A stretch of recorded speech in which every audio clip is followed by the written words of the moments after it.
avec ma collègue Rudy Alek, chargée de mission Affaires européennes, et notre partenaire de la CCI, Joy Carty, et moi-même, Julie Sagum, chargée de mission, où on s'occupe de ce projet. Donc,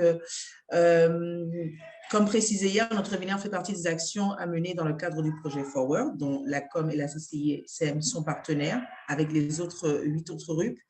Et ce programme Forward a pour objectif de booster la capacité de recherche et innovation dans les RUP et de renforcer leurs accès au programme cadre de l'Union européenne. Je vous ai mis dans le chat le lien, donc si vous souhaitez avoir plus d'informations, n'hésitez pas à visiter la page Forward H2020.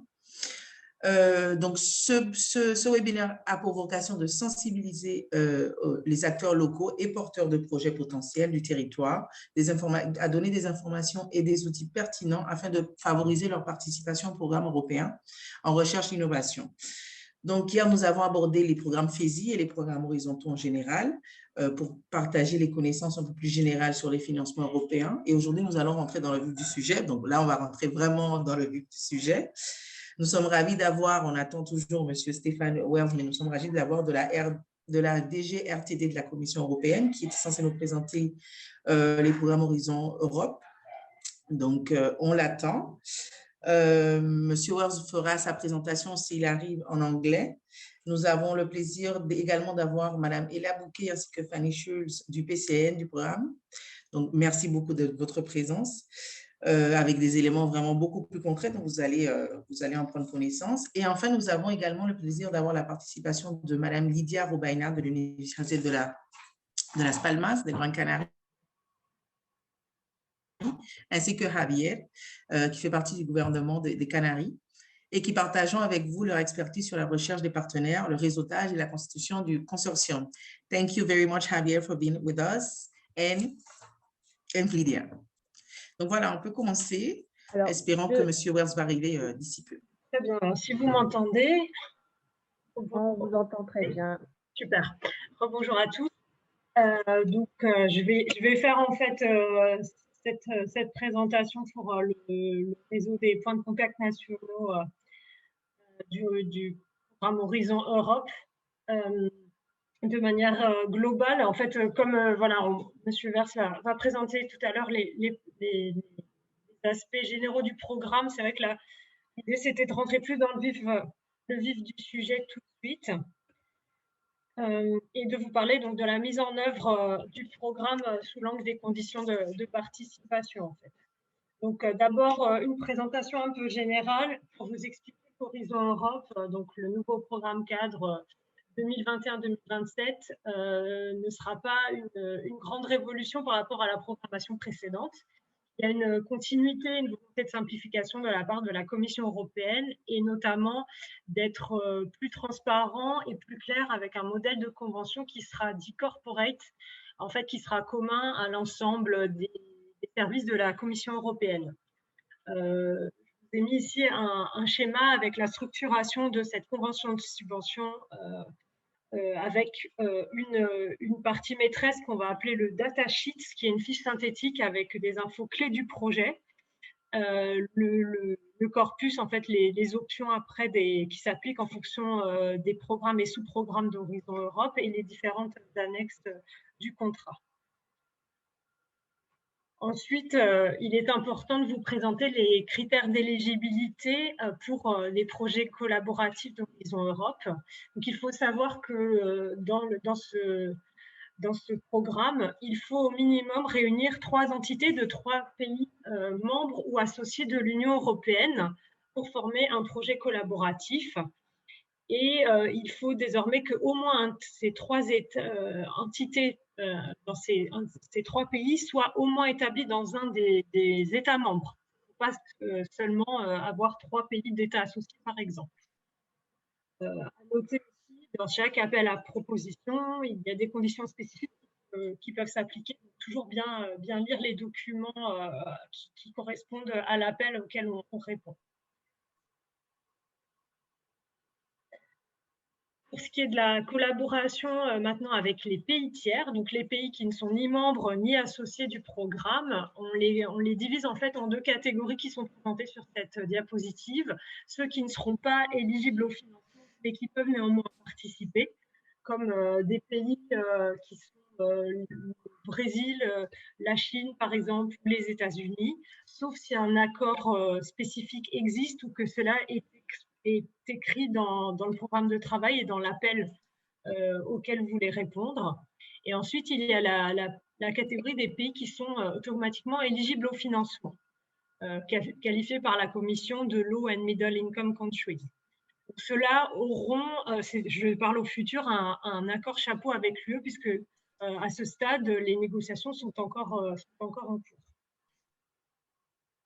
Voilà, donc maintenant que je vous ai présenté ces quelques aspects un peu généraux, en fait, l'idée, c'est de plus rentrer dans une approche un peu plus pratique de comment s'initier aux aspects juridiques et financiers du programme et comment, en fait, monter un projet un peu plus concrètement. Déjà, il faut savoir que donc, le programme Horizon Europe fonctionne avec un portail, le Funding and Tender Portal, portail des offres et des financements en français, qui est commun à tous les appels à projets de la Commission européenne. L'image est cliquable, donc quand vous aurez les diapositives, vous pourrez cliquer pour y accéder directement. Donc ça, c'est la page d'accueil et je vous ai entouré en jaune un menu où vous trouvez vraiment énormément d'informations, de documents support, etc. Et puis, le deuxième encadré que j'ai fait, c'est sur la partie sur laquelle vous pouvez vous enregistrer et accéder à d'autres services. Voilà, parce qu'effectivement, je passe vite là-dessus, mais vous avez, grâce à ce portail, un certain nombre de services et de ressources qui sont mis à disposition par la Commission européenne pour vous accompagner en fait dans la préparation et ensuite le suivi de vos projets européens. Qui sont maintenant, le dépôt de projet se fait uniquement en fait en ligne. Tous les appels à projets sont en fait déposés en ligne. Vous trouvez aussi les textes de référence, le manuel en ligne qui est assez utile de regarder. Voilà, un appel, donc chaque appel à projet par topic sur l'appel sur la page, une des pages du portail. Voilà, vous trouvez aussi ce qu'on appelle le dashboard qui permet d'avoir des statistiques à l'échelle d'une institution, à l'échelle d'une région ou d'un pays, si vous souhaitez aller voir des statistiques plus spécifiques. Donc, pour en revenir au projet de manière plus concrète, la proposition de projet H2020 se décompose de deux parties principales. Vous avez une partie plus administrative, vous avez une partie plus technique qui va être l'annexe technique du projet qui va détailler précisément ce qui va être réalisé dans votre projet.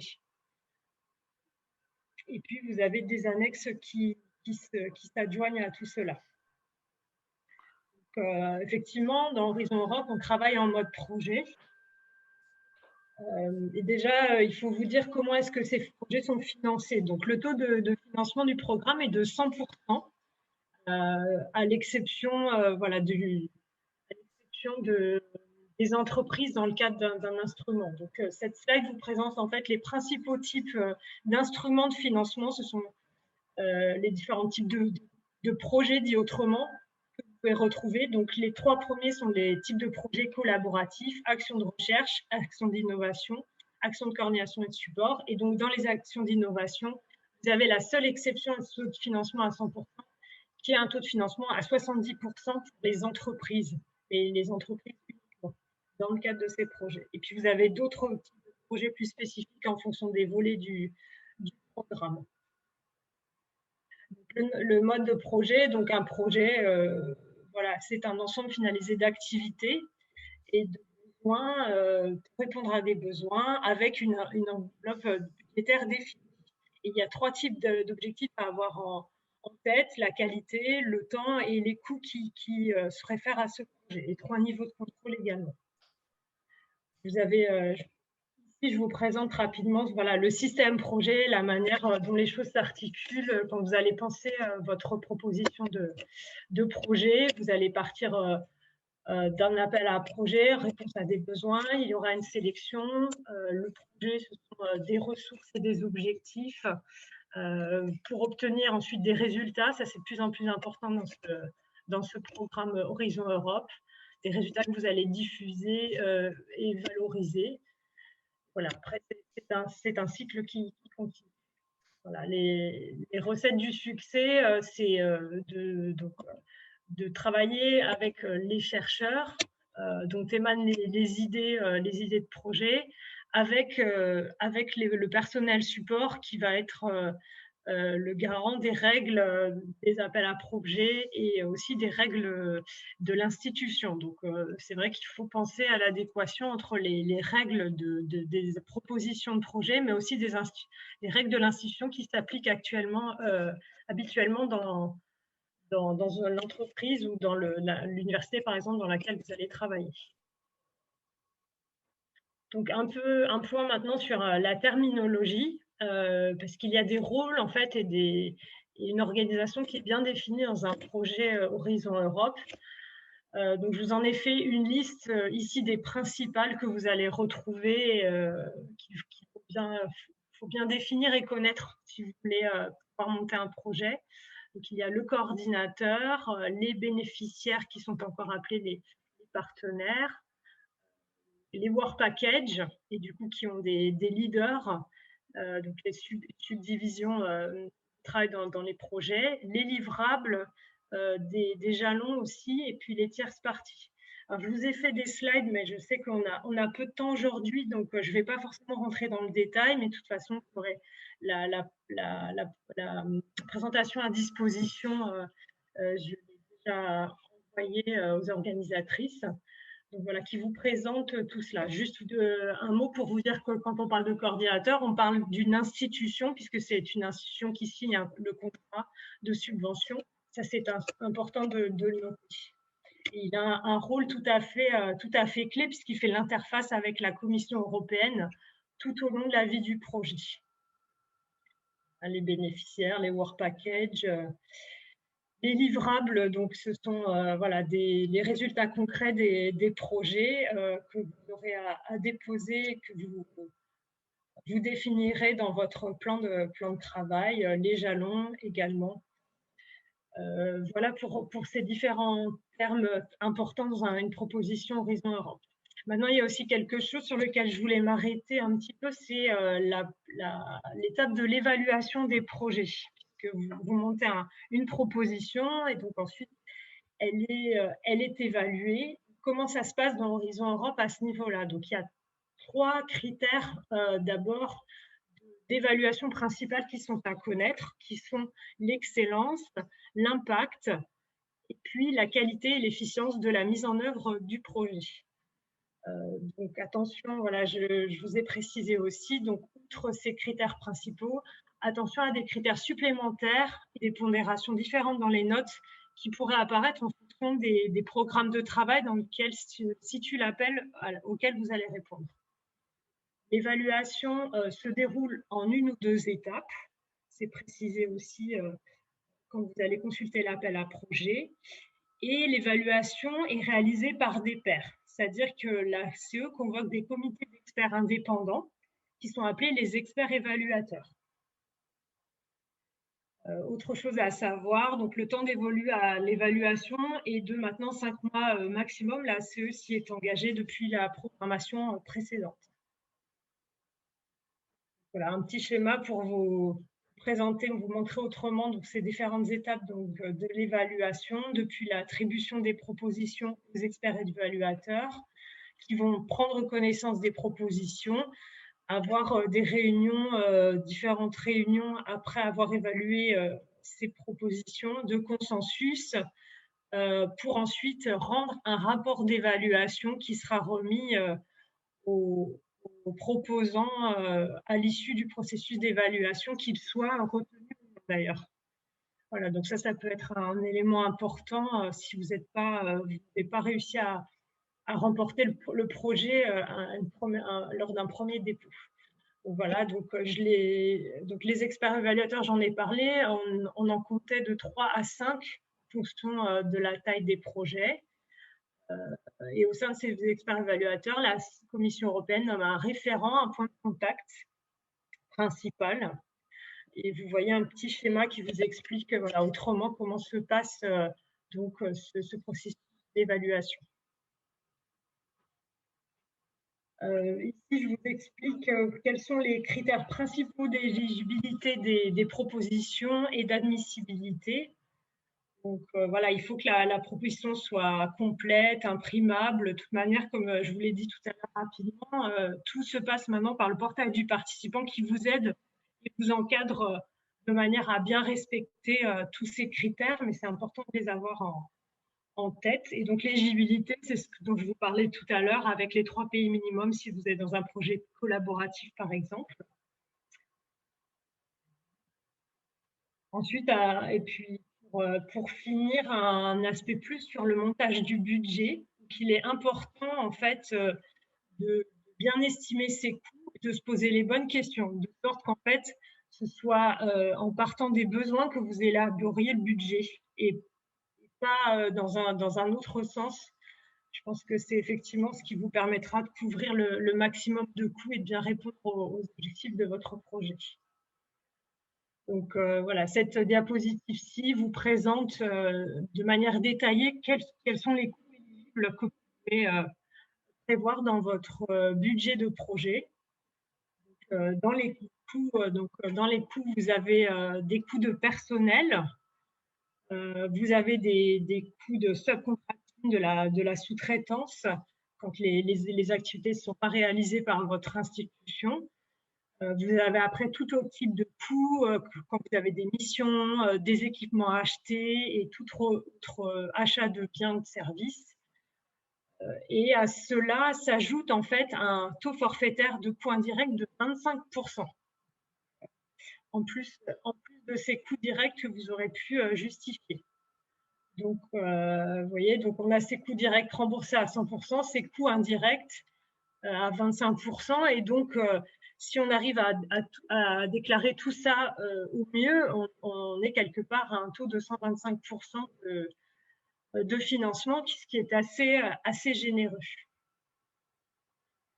Voilà, donc j'en avais fini avec cette partie plus sur les propositions, mais je voulais vous faire quand même une petite parenthèse et vous parler rapidement de comment se préparent les programmes de travail dans lesquels s'inscrivent les appels à projets. Voilà, avec ce schéma qui vous explique un peu le fonctionnement et le fonctionnement au niveau français, avec les thématiques nationaux, avec les points de contact nationaux dont je fais partie, qui échangent en fait et travaillent avec des représentants français au comité de programme des différentes thématiques du programme Horizon Europe et interviennent et interagissent directement avec la commission lors de réunions régulières. Voilà. Et puis, bien sûr, alors un rappel et un récapitulatif sur les principaux documents de référence sur les règles de participation que vous pouvez trouver. Alors, outre le règlement financier et la stratégie de mise en œuvre, donc tout ce que je vous précise, ce sont des liens cliquables, des liens hypertextes. Vous avez donc la convention de subvention dont je vous parlais au début de ma présentation, qui est disponible depuis mai 2020.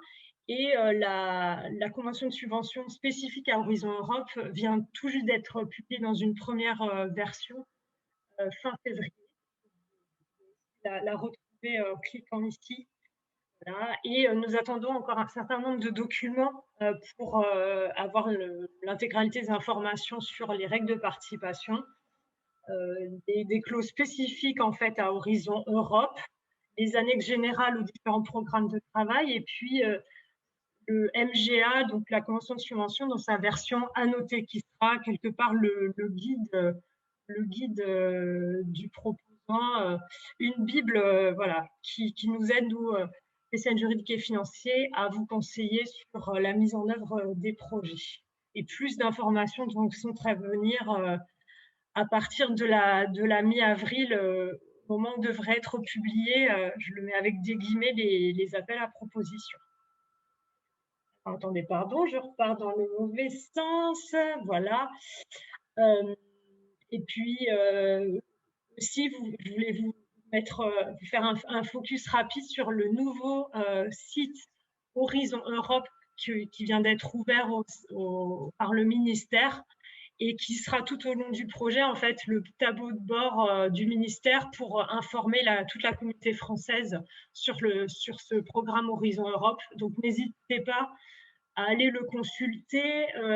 Il sera enrichi de plus en plus de toutes les informations et types d'informations que vous avez listées dans cette diapositive. Et d'ailleurs, vous y retrouvez des informations plus spécifiques sur les règles de participation, sur les différents programmes de travail, etc. Voilà, et puis donc les ressources utiles encore de manière plus spécifique, donc sur les conditions de participation, donc le portail dont je viens de vous parler, et puis la page sur laquelle vous retrouvez les diapositives justement sur les conditions de participation, donc, que je viens de vous présenter juste avant. Voilà, je m'arrête là. En tout cas, si jamais vous vouliez poser une question ultérieurement avec les contacts que vous retrouvez sur le site, voilà, vous aurez toujours l'opportunité de nous contacter. Il y a un formulaire de contact qui a été mis en place sur le site français Horizon Europe. Alors, il y a une question dans les commentaires de Blandine. Les PCN Environnement et Énergie sont en cours de recrutement. À qui peut-on s'adresser en attendant? Alors, bien renseigné, les PCN, d'ailleurs c'est vrai pour l'ensemble des PCN, les coordinateurs et aussi les membres du réseau sont en cours de recrutement, ce qui nous occupe pas mal. Mais normalement, il y a toujours des personnes qui répondent justement via le formulaire de contact que je vous ai indiqué. Donc, si vous allez sur le site Horizon Europe, vous avez en fait en haut à droite de la page d'accueil un lien cliquable et là, vous aurez la liste de tous les PCN français et avec un petit formulaire que vous remplissez en moins de 2 minutes. Voilà, vous aurez un message envoyé à personnes qui sont toujours derrière l'alias en attendant le recrutement. N'hésitez pas à le faire. Par ce biais-là, sachant que nous avons Madame Emmanuelle Klein, pour ceux qui la connaissent, qui est la représentante au comité de programme pour cette thématique notamment.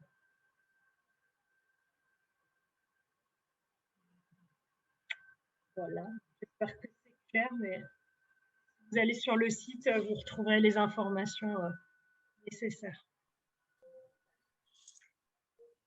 Merci Fanny. Si vous avez des questions, n'hésitez pas. Et pour information, comme j'ai précisé dans le chat, en fin de journée, nous vous transmettrons les présentations qui auront été faites aujourd'hui. Puisque j'ai eu plusieurs demandes par mail, donc voilà, pour info. Et en tout cas, merci pour l'invitation. Merci beaucoup. S'il n'y a pas d'autres questions, on pourrait du coup passer la parole à Monsieur Stéphane Wells. Okay. Bonjour à tout le monde et merci pour m'avoir invité. Mais je vais continuer en anglais parce que c'est plus facile pour moi et normalement le programme de cadre s'est développé en anglais. Mais n'hésitez pas de poser vos questions en français après. Right. Perfect. So I have noticed that my previous speaker was already very detailed in terms of the application procedures, and you got a lot of information about Horizon Europe already.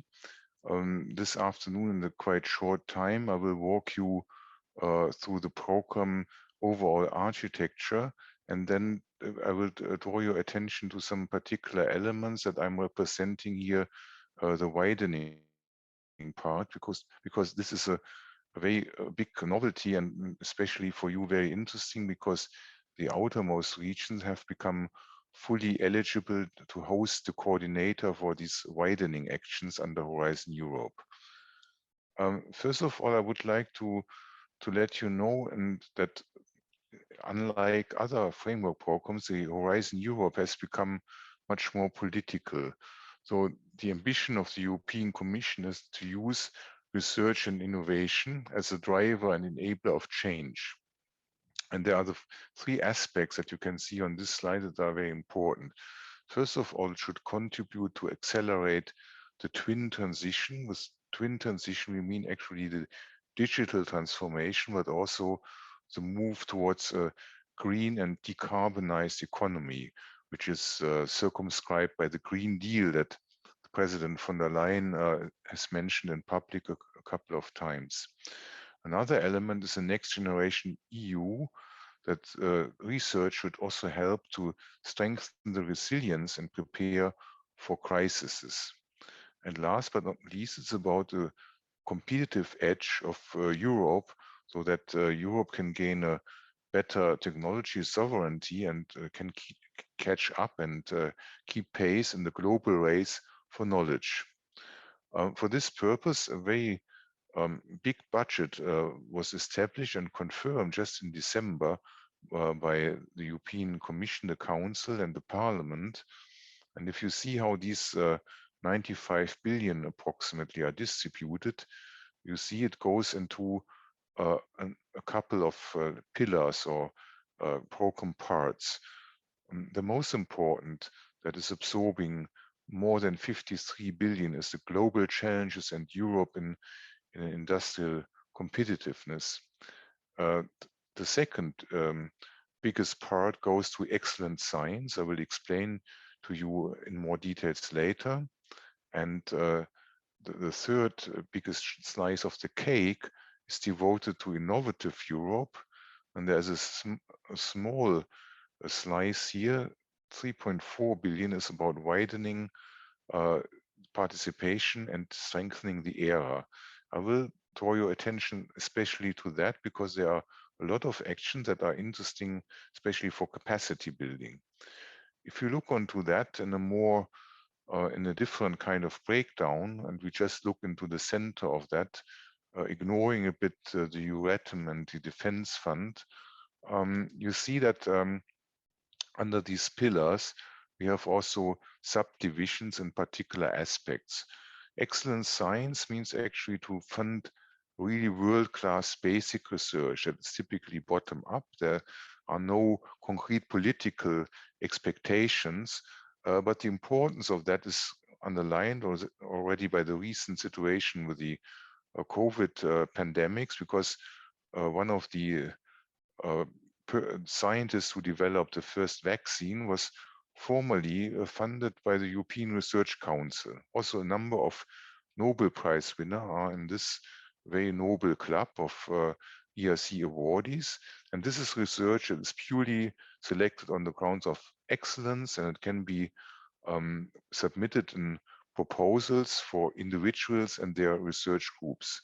And then you know certainly the Marie Skłodowska-Curie grants, fellowships, that is for mobility of excellent researchers and the support of research infrastructures.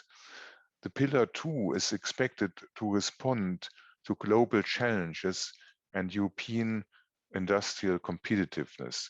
And here we have a subdivision in 6 clusters, which is about health. The second, culture, creativity, and inclusive society. The third one is about civil security for society. And then there's a dedicated cluster for digital, industry, and space, climate, energy, and mobility, and food, bioeconomy, natural resources, agriculture, and environment. You see under Pillar 3, the Innovative Europe, which encompasses the European Innovation Council, European Innovation Ecosystem, and the European Institute of Innovation and Technology. There are also quite some novelty in that. I will explain it later to you.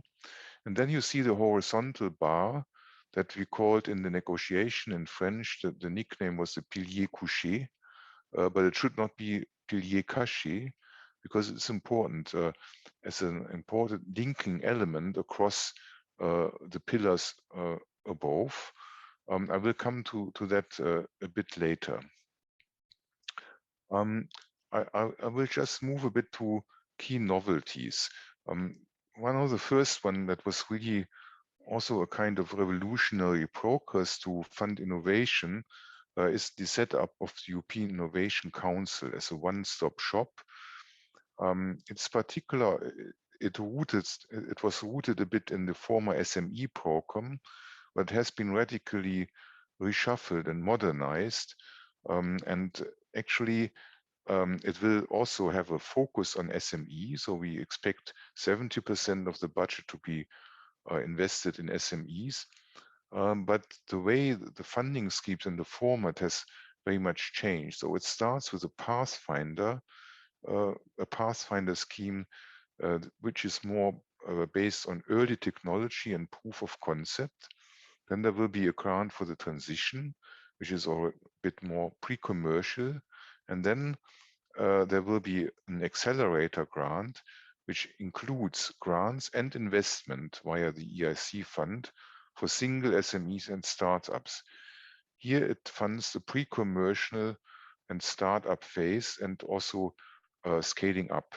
The novelty here is that for the first time, also European institutions can become shareholders of these companies. So there is a considerable amount available for equity funding, which is absolutely a novelty. Another thing that is also for you, I think, quite interesting, that are the forthcoming missions, which means that there are EU missions that relating to research and innovation better to society and citizens' need, with strong visibility and impact. The mission is actually a portfolio of excellence-based activities that helps to achieve a particular goal. For the moment, there are 5 mission areas that were identified, as you can see here. So it's adaptation to climate change, it's a mission on cancer, on healthy oceans, sea, coastal and inland waters, but also on climate neutral and smart cities, soil health and food. I can imagine that perhaps for your constituency in particular, the 3rd mission on the healthy oceans might become very interesting.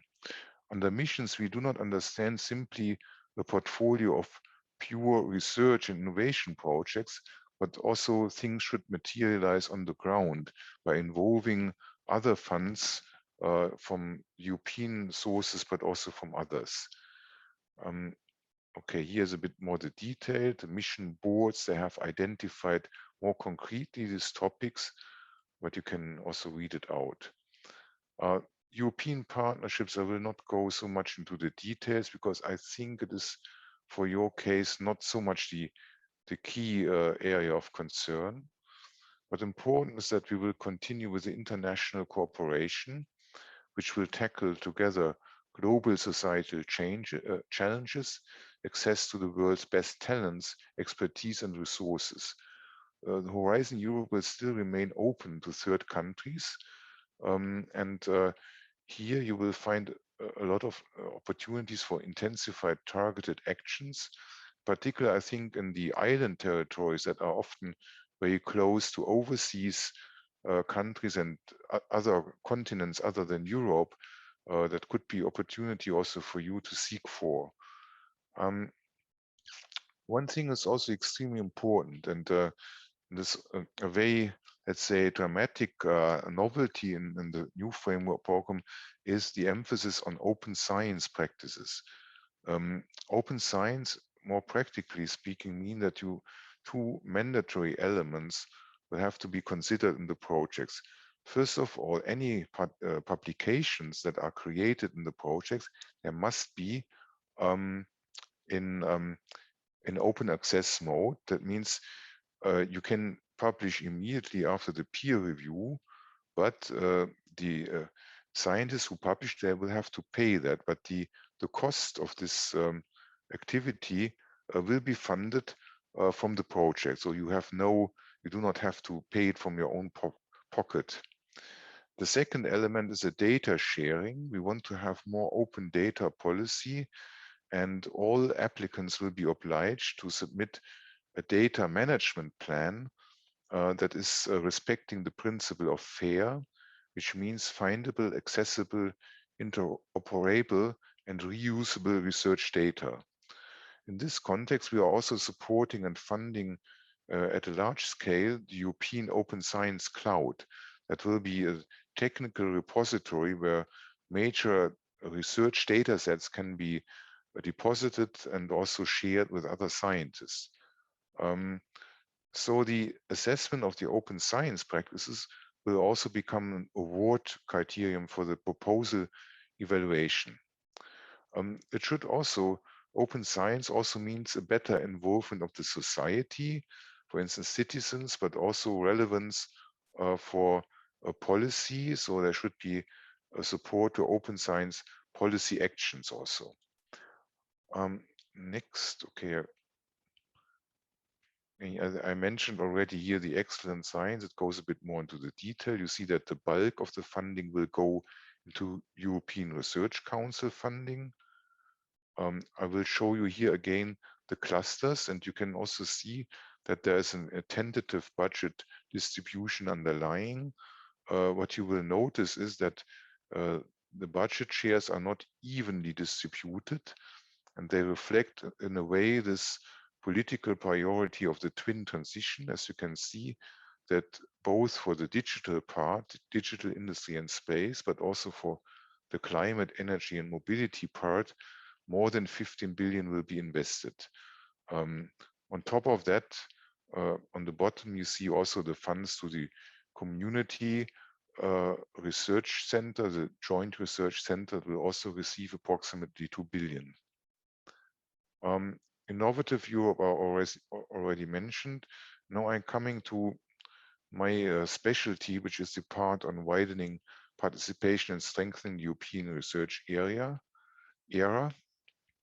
And you see here a distribution in a kind of a balance sheet on the left-hand side with approximately 2.9 billion, on the right-hand side 0.4. The big difference here is that on the left-hand side there's a kind of ring fencing for countries that are identified to be widening countries based on an indicator that was presented to the Council already 2 years ago. These countries are the EU 13, so all the more recent member states, plus Portugal, plus Greece, since they are the less prosperous of the old EU. On top of that, the outermost region, so all of your territories have the same status. So you could host the coordinator for all of these actions. That means you would also receive the lion's share of the funding in such a project. This is very important to know. On top of that, also the associated countries will be eligible. I would just quickly walk through to the novelties and then come back to the individual actions. We have, maybe some of you will certainly know this program. It has now been strongly aligned with the new era strategic priorities. One of the key priorities is actually to improve the access to excellence. The core instruments of widening, teaming, twinning era chairs will be continued.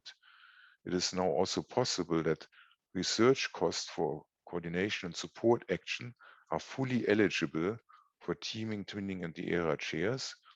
We will put more emphasis on developing the research management capacities, and the intergovernmental networking framework cost will be fully integrated.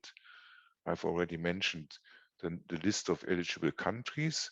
And on top of that, we will run an advancing Europe package that entails a number of additional support schemes. In the work program logic, we have broken it down into what we called destinations. So the destination 1 is improved access to excellence. Second destination relevant for that program is attracting and mobilizing the best talents. Here you can see it again, and I will explain you perhaps a bit. I have not so much time, I presume. I will shortly explain you the different instruments, and feel free to ask questions afterwards. Teaming is actually the development, the creation of new or the modernization of existing centers of excellence that can be research labs, universities, and so on, with the help of outstanding partners from abroad that we call the advanced partners. The project volume is at least 8 million, between 8 and 15 million, and the same amount has to be provided by another funding source, by national funding or structural funds. It was a very complex instrument and requires quite intense preparation. The second one is twinning. Twinning means the development of a particular scientific or innovation domain within the host organization in widening country or outermost region, with a small network of partners that help to develop this topic. And as a novelty, a research project can be integrated. There will also be a special call for Western Balkan countries. In addition, we have a new scheme that is called the Excellence Hubs. That means a funding scheme that will support the collaboration of place-based innovation ecosystems. Another new initiative is the European Excellence Initiative for Higher Education Institutions that will link up universities in the widening countries, but also abroad. And the idea is here to set up a transformation, modernization agenda, and also to carry out some joint research activities. There will be a smaller funding for policy platform for the Western Balkans, and also an important element, and that could also be very attractive for you. And you need to think about that together with your national contact point, that is the hop-on facility.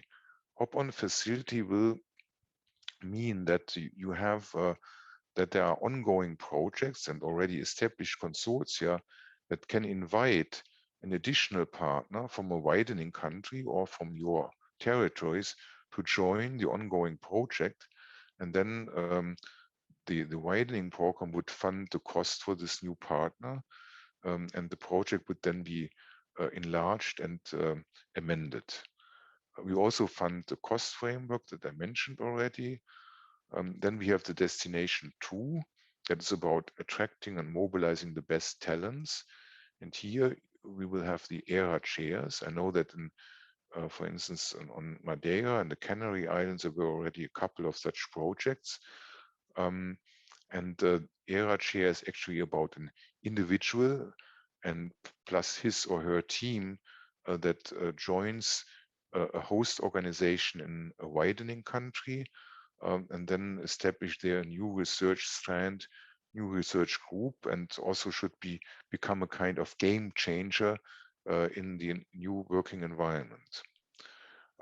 Last but not least, there will be a number of new brain circulation grants, and we envisage 2 different schemes. One will be the ERA Fellowship, which is a bit a continuation of the widening fellowship, quite similar to the Marie Sklodowska-Curie fellowships.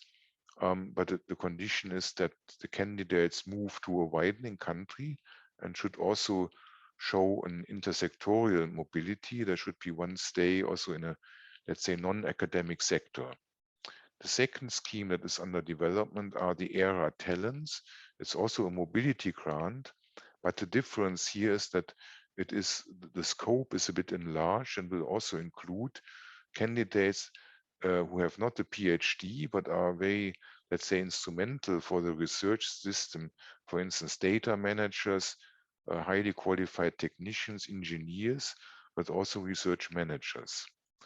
The destination 3 is about the ERA part, which is not ring-fenced, and there are a number of smaller support actions and projects that will actually boost the European research area.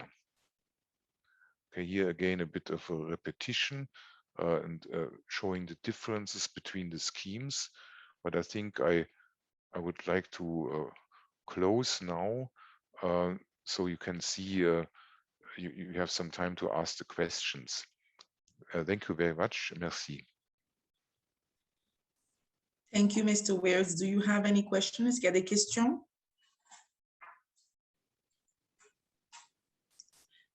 Question, what calendar for the first upcoming calls, Mr. Wears? So when you can expect? Okay, the timeline is the following: that we will launch and adopt the Horizon Europe work package in the second half of April. Then the calls will be published. The first call deadlines will be at the end of 21, in September, October.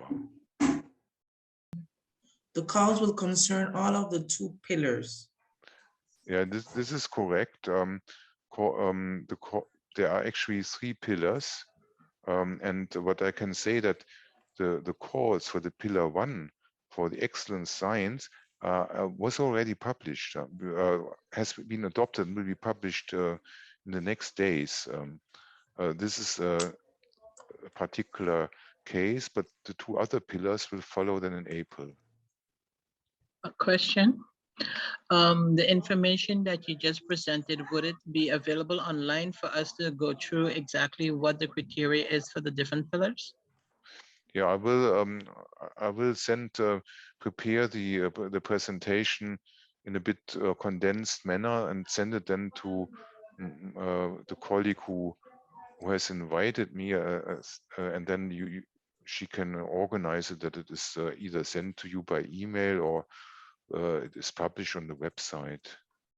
Yes, the presentation will all be sent to Yeah, all of the I'm sorry, I have to participants. adjust the title because I was a bit in a hurry and it was not perfectly customized, but I will do that after the meeting.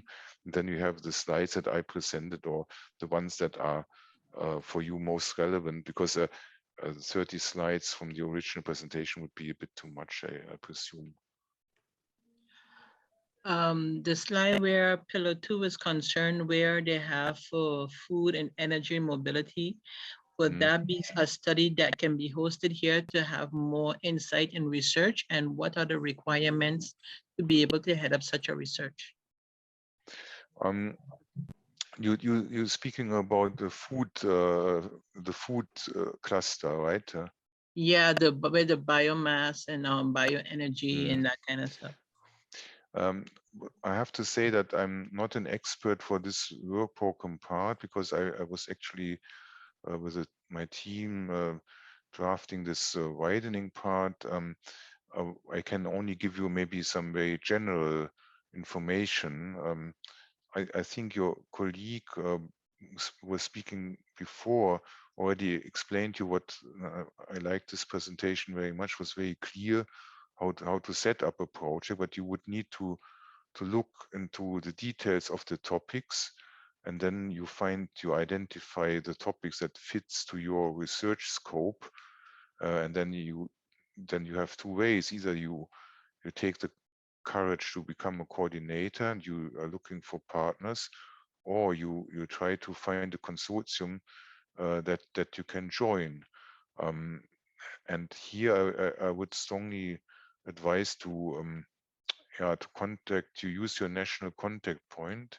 I do not know, is your country is France, I presume, or is it another of the country that is in the outermost regions? I'm part of Saint-Martin.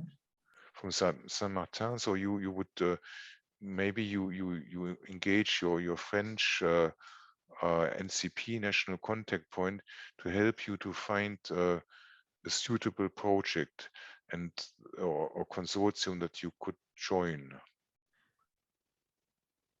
Okay. What we also want to do is, and that is important from the widening point of view, that we will organize a matchmaking service for such purposes. But at the current stage, this is not yet in place because we have to conclude the contract first.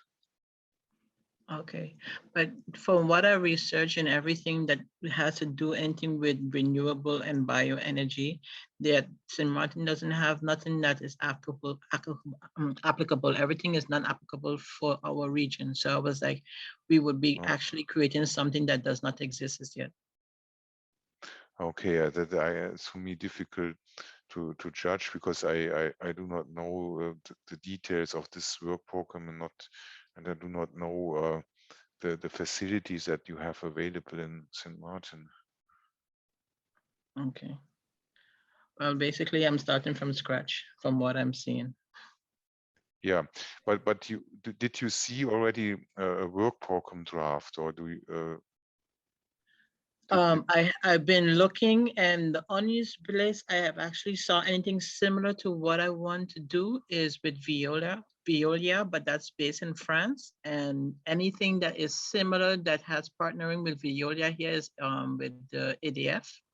And they're more specializing in water management, but not waste management. So the processing is something that has not been done here. So I would think that I would have to partner with the company in France directly. Yeah, I think that could also be a good way that you team up with somebody who is already more established, and you can join the consortium together with the company. Yeah, I think that could be a good strategy.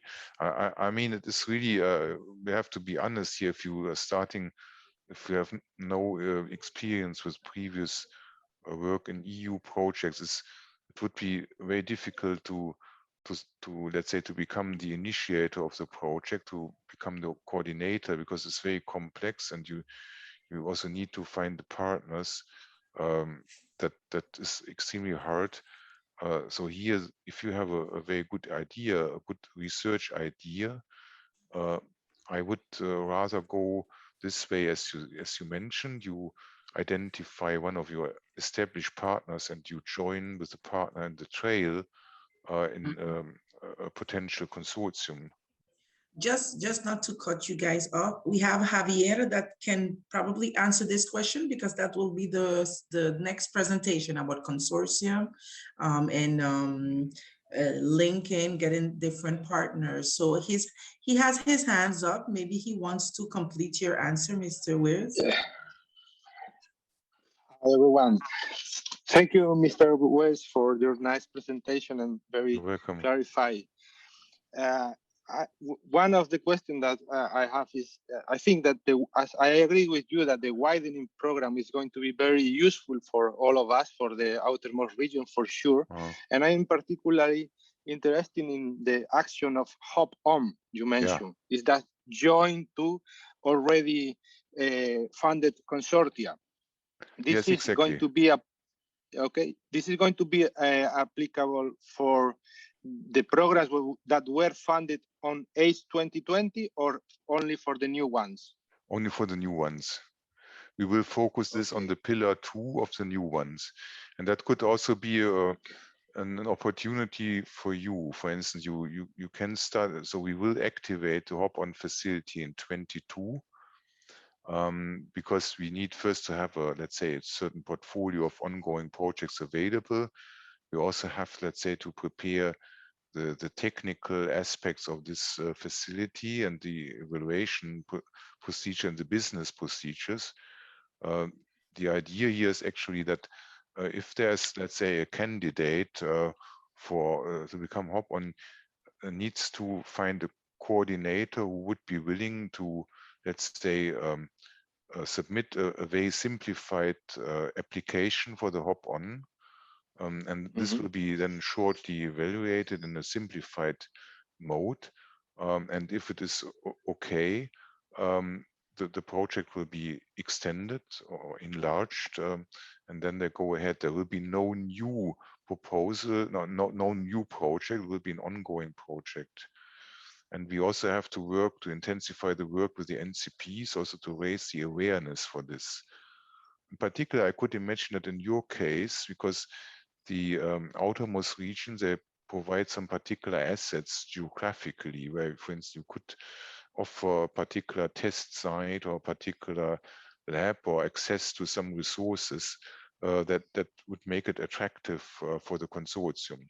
The condition of course, for making it happen will be that the whole consortium has to agree, has to give a consent, and the new partner has to present a distinct and dedicated task or work package that has a scientific added value. So I just gave the example. For instance, you say you have a particular, say, marine test site or area where you could do some work which is unique and is not yet existing in the consortium. You would be certainly a very much desired candidate to join the consortium. Okay, thank you very much. Very interesting. Thank you. If there's not any other question, we can pass to Javier and Lydia's presentation. Thank you very much, Mr. Weirds, for your presentation. Yeah, it was my pleasure. Once we get the presentations, we will be sending to all the participants. Yeah, okay. So I have to go to other meetings, so I'm sorry. But thank you very much again, and have a nice morning in your what time? I think 10 o'clock you have. It's 11 here in SAINT-MARTIN. Right. Yes. And you have certainly better weather than here. Here it's sunny, yes. but I think your temperature will be 5 times of Brussels temperatures, I presume. Yes, yes, it is. Thank you very much. Yeah, you're welcome. So enjoy your workshop and good luck with your proposals. Thanks. Yeah, Javier, we pass to you. Bye.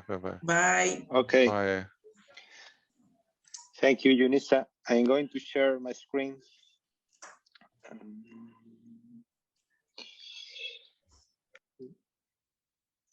Okay. Could you confirm if you see my screen? Yes, I can. No. Okay, yes, perfect. I can see. Okay, first of all, I would like to thank you, Junisa, for your invitation to the Canary Islands to take part of this webinar. As you know, I'm going to share my presentation with my colleague Lydia, since I'm going to present more the institutional part of the Canary Island government in the different programs we are taking part, but we would like to also show the vision of the scientific part. Okay, this is what we're going to do. My colleague Lydia, who is going to show you one specific program that I think could be very interesting. Also, science is going to be in line with the objectives of the New Horizon program, and particularly with Green Deal and the circular economy, and where I am also member as of the scientific in collaboration with Lydia. As you know, this webinar is part of the Forward project, the Work Package 4, but I'm also in charge of the Work Package 5 that is trying to promote the networking. One of the persons who was in the meeting was asking about how to be part of this consortia. And I think that Forward is going to help to most of these persons who are interested in taking part of new consortia through the participation of the thematic working groups that we already organized within Forward. In later stage, in the next slides, I'm going to show a little bit more in detail the Forward, but it's not more in deep. Okay, so just to show you who we are. I mean, in the terms of the Canary Islands Research and Innovation Agency, we are the body of the regional government that is in charge of the policies of research and innovation, and also the body we are in charge of our RIS3 strategy, the smart and strategy for the region. So we are actually in charge of the modification and to prepare and the preparation of the new S4, right? So also our objectives should be in line with the Sustainable Development Goals of the 2030 agenda, the European strategy, for sure our RIS3, but also with the program or RDF program or FCS program. And by the end, we are trying to promote the economic growth, the job creation, and the change in the economic model of the island that you know is based mostly on tourism, and to promote the knowledge-based economy, right? We have three main pillars where we are acting.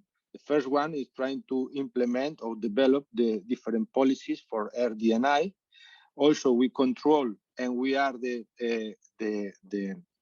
contact point with our national authorities and about the different funds that are coming for RD&I. So we are launching different programs during the whole multi-framework program for our ecosystem, both universities, R&D centers, or companies. And our third pillar, or our third action as a regional agency, is try to internationalize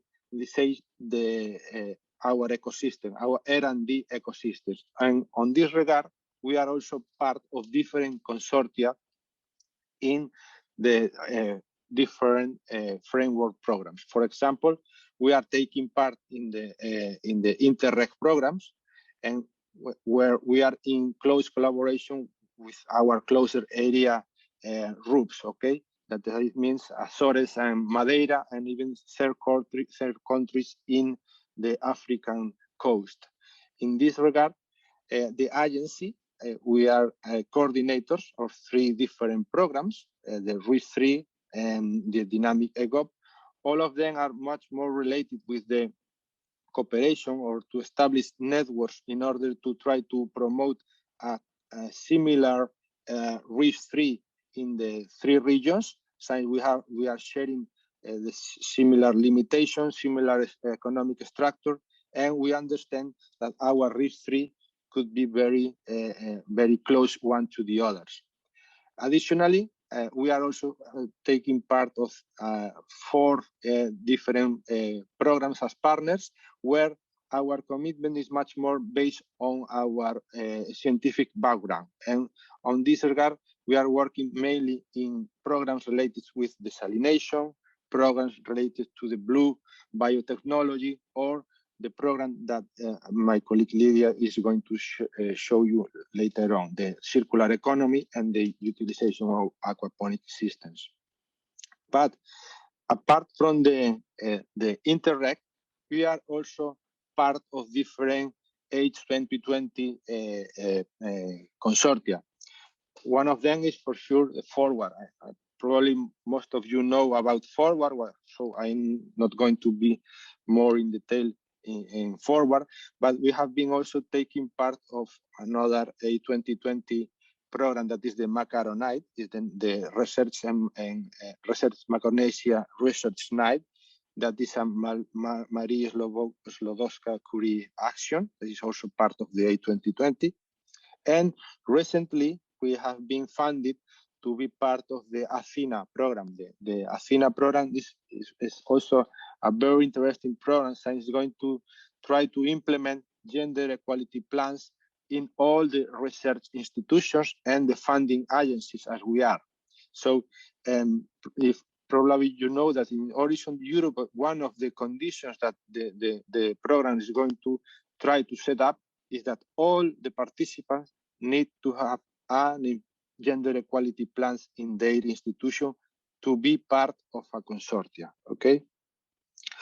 Additionally, we have been part of more scientific-based consortia. So, for example, AquaExcel, this is a program that is based on the aquaculture facilities of excellence, where we are sharing these facilities with researchers from all over the world, and another different programs such as Diversify, Reina, or Aqua Impact, that are programs basically based on blue economy in this case, okay?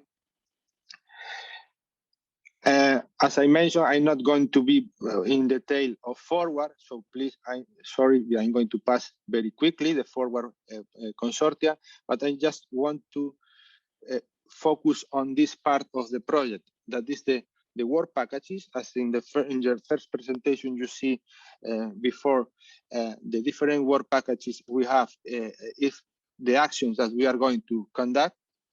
And in this case, in Forward, we are in charge of the work package 1, that is the management and coordination. But for the interest of this talk today, I think that the Forward, the most important part of Forward within the next Horizon Europe, is based on the thematic working groups we are already organized. And the working groups maybe some of you are members of these working groups, are based on the 8 thematics that you can see in the pillar 2 of the New Horizon Europe are a complete match perfectly with the different thematic areas. So what we are trying to do with this thematic group is trying to build new groups that can be applied for the Horizon Europe in a near future. I think, as Mr. Weiss mentioned, probably in next April, the calls are going to be open, and all the people that are taking part of these groups probably is going to be much more ready to prepare and to organize new consortia for this program, right? I'm not going to go in detail about what is the role of the coordination, but because the first presentation was already addressed, but you know, just to take care of the project by the end, the overall project evolution by the end. In order to answer some of the questions that the organization set us, I would like to try to separate my question depending on what is the purpose of the consortia, okay? How we organize the search for partners, it depends if the consortia is going to be built as a network. For example, Forward is an example where the institutional background you can see has probably more weight than the scientific background, and we try to look for partners in this way, utilizing all of our institutional, let's say, power, okay? So, I mean, for this, in the case of the RUPS, it was very interesting, the cooperation and the coordination with the Comité de Suivi or the Conference of Presidents that support our proposals and try to join, in this case, the RUPS as a whole consortia, okay? Probably if the proposal we are going to prepare, it goes to the other side, I mean, in the scientific part, the institutional background maybe is not such as important, and the scientific background is going to be the most important part to be successful in our proposal, or even to be approved to be part of a consortia. So for this is very important to have a good network, have a good connection with, let's say, all over the world, all over the world, the scientifics that are working on this specific area. We are going to present our proposal. Since the consortia are, when you try to be part of a consortia, you need to be invited, and you are invited not because you are a group. You are invited because you have some kind of expertise or some kind of excellence in this specific domain. Okay, so we have to separate these two visions. Finally, regarding to the Forward and how Forward is going to be useful for us, for the RUPS, I would like to address what Mr. Weiss mentioned. The widening part is very important. It's going to be a good chance for all the Forward consortia to take part of these twinning actions, as I mentioned, the Hope Home Action, the national contact points or the regional contact points we are trying to implement within the Forward. And in this pillar widening, we can obtain funds to become a reality of these actions, okay? Probably regarding to the thematic working groups we already organized, they are going to be very successful in the pillar 2. They have to focus on apply to the pillar 2 launches, and at some point also to the Marie Curie Slovakia actions. So from my side, I think this is I try to give you a general vision of how to Forward can help to be much more successful in this new Horizon Europe. And I'm going to now give the floor to my colleague Lydia, who is going to share with you the experience with a specific program for science. Okay. Thank you very much to all the organizers and the people who's taking part of the webinar. Thank you, Javier, for your presentation. It was very clear. We are going to send all these presentations after the webinar. Okay, thank you. Is there any questions before we go to Lydia?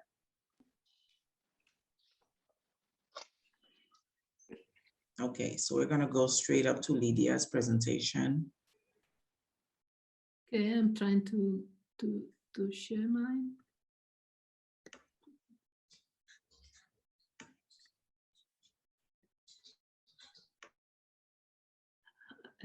Can you see mine? Can you see mine? Yes, we can. Yes, yes, I can see. Okay, so, okay, thank you. Good morning. A pleasure to share this time with you. Thanks, nice and also very clear speakers before, so thanks for all of them and also for the organizers. By the way, I forgot to present my group, so just to say you that I'm Lydia Robaina, a professor from the University of Las Palmas de Gran Canaria. Also senior research at the Aquaculture Research Group, belong to the EcoAqua Institute. This Aquaculture Research Group have been working for the excellence in their research and facilities on aquaculture, and now we are, I think we are a reference group in this matters in Europe. If I'm sincerely, I'm currently working in European projects in high consortium since last 20 or so years. And this project I'm just sharing you now is the first one I have the pleasure to lead, and it's the only one or the first one I'm working just with islands and close to regional islands and regions collaboration. So I think really, as the previous speakers have told us, we have a real opportunity to grow together and to improve our world, or Iceland's world together. So yes, okay, so this is just a few words to present myself and my group. So I'm leading this project, which is okay. Let me see. I have this. Can't see this. Can you see now better? So I'm working or leading this Iceland Interreg MAC, which I'm going just to present as an example to how to promote the collaborative research, development, and innovation.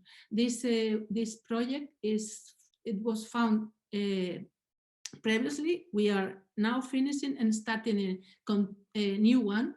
The project we call Iceland Up, and now Iceland Up Advanced. Advanced is just starting, and the name of the project is Research towards aquaponic development in the European outmost regions, Iceland, and the circular economy. So the idea is just to show you how we can. Okay, so Javier told me just to talk about how to create a consortium. So the first step we did to access to the fund, it was just to think in who do we are, and the second is the specific questions we would like to answer through the project we are trying to develop. In this case, exactly who do we are? We are Madeira Island, Canary Islands, and also Cape Verde Island, which are sharing from the beginning the ideas. And what do we share as interregional areas? So we share similarities like water shortage, garbage management, low food quality, low food security, good climate conditions, and also need for education to promote sustainability. At that time, all of our regions shared tourism continuously increasing while agriculture decreasing. So with all this in mind, our islands are under the context for the priority global development objectives, which are food security and water use optimization. Aquaculture, for all of us, like for the rest of the world at the moment, is a key sector in food security and new technologies. The third goal is increment in clean energies. The fourth was work for the zero waste, lowering the CO2 production. And through this zero waste, develop bioeconomy and circular economy in our islands. So, and the last objective around this island is awareness and education about all these matters. So when we have all this in mind, which is the Iceland Up question to answer? We know who we are, but what is the question to answer? The question is, can be aquaculture a motto for the local circular economy development? This was the question we want to show. And then let's find a way to answer this question among our consortium. So a way to improve in our island this world priority objective while promoting innovation and research synergies, it was aquaponic. And then why aquaponic? Because aquaponic, it means a mix of areas working together, like aquaculture, agriculture, hydroponic, engineering, economy, tourism, and many more. So why aquaponic and what is aquaponic? So aquaponic is, as most of you know at the moment, is just to grow a fish together with plants to generate in integrated way innovation in food production, both in seawater and also in freshwater. So if you see this scheme of the aquaponic, many areas to share and develop together at regional and interregional levels.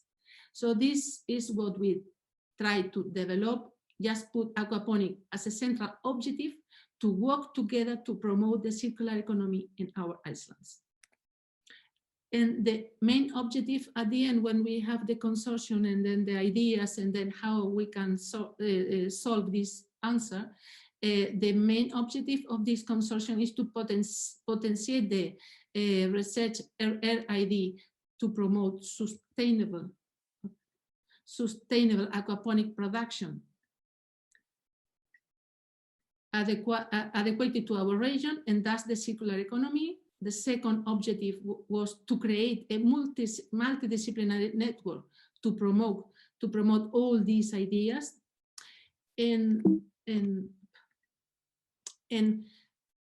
finally, what do we want to promote really? As when we have these ideas and this objective, through this short development to longer or later development, what we have trying to do in 4 years and now 4 years more is trying to locally develop innovation around our bioresources and bioresidues, and also to promote in a longer time our Iceland sustainability growth and growth both lines and sea and lands.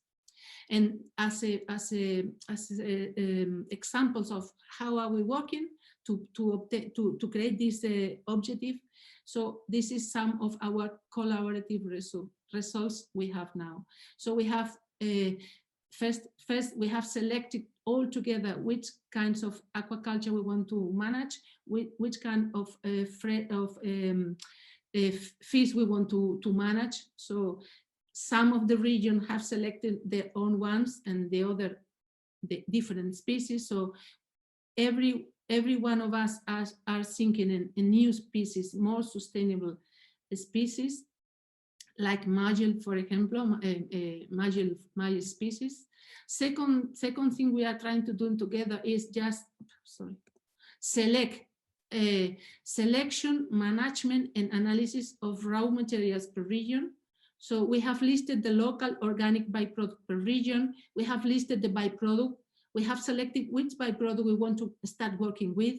So we have selected, for example, aloe, byproduct from the wine production, byproduct for the fourth gram processing for direct human consumption, and many other things we are put on our balance to start to work together to found a second life for this byproduct we never used before, and put them on innovation.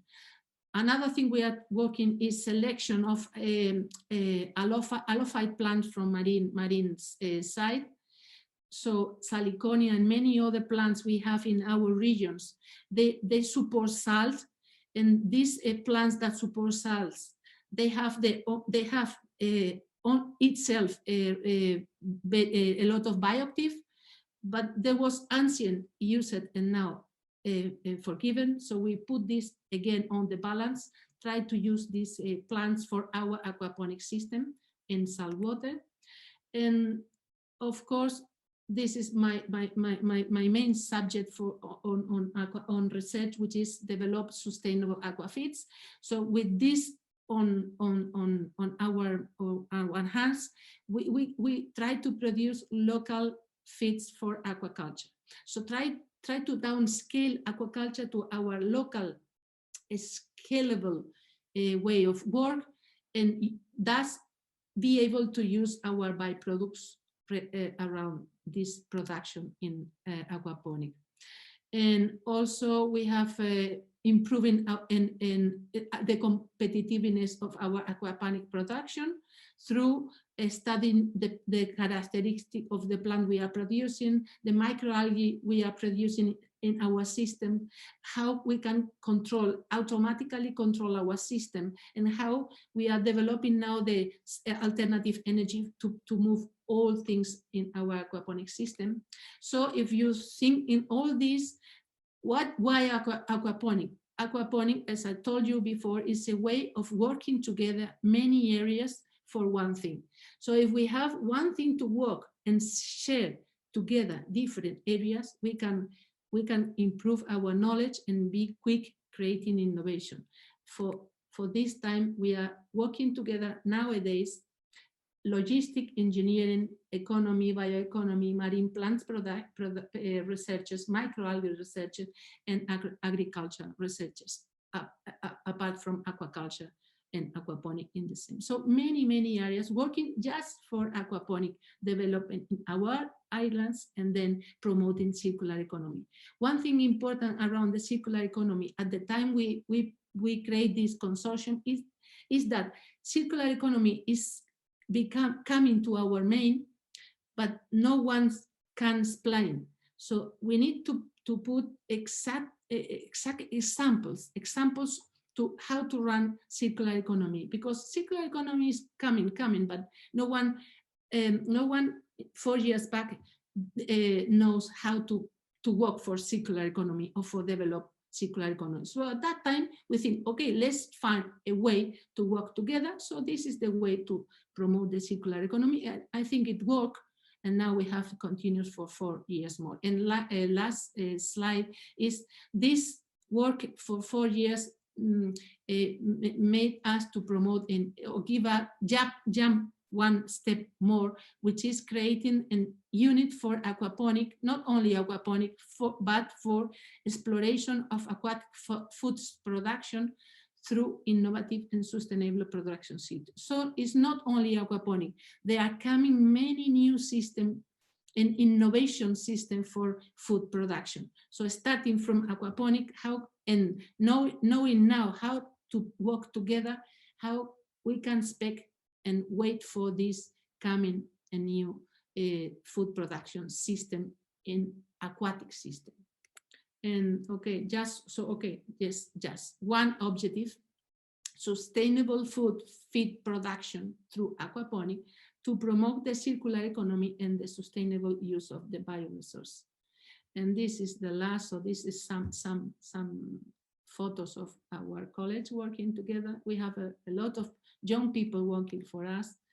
And so thanks for your attention. And okay, I would like to show you this RESIS. RESIS is our network for circular economy in Iceland. So please, if you have interested or want to share or ask some, so please join us at this website. Thank you very much, and thanks for inviting me, and thanks to Javier also. Thank you, Lydia, for your presentation. It was very condensed and with a lot of technicity, but it was clear. So I hope this was very helpful for all the participants. En tout cas, je vous remercie à tous d'avoir participé à ce webinaire sur 2 jours. Thank you very much to you all that was present on this webinar for 2 days. Thank you, Lydia. Thank you, Javier. All the participants today, Fanny, Mr. Wears. Merci beaucoup. Merci à tous de participer. Au revoir.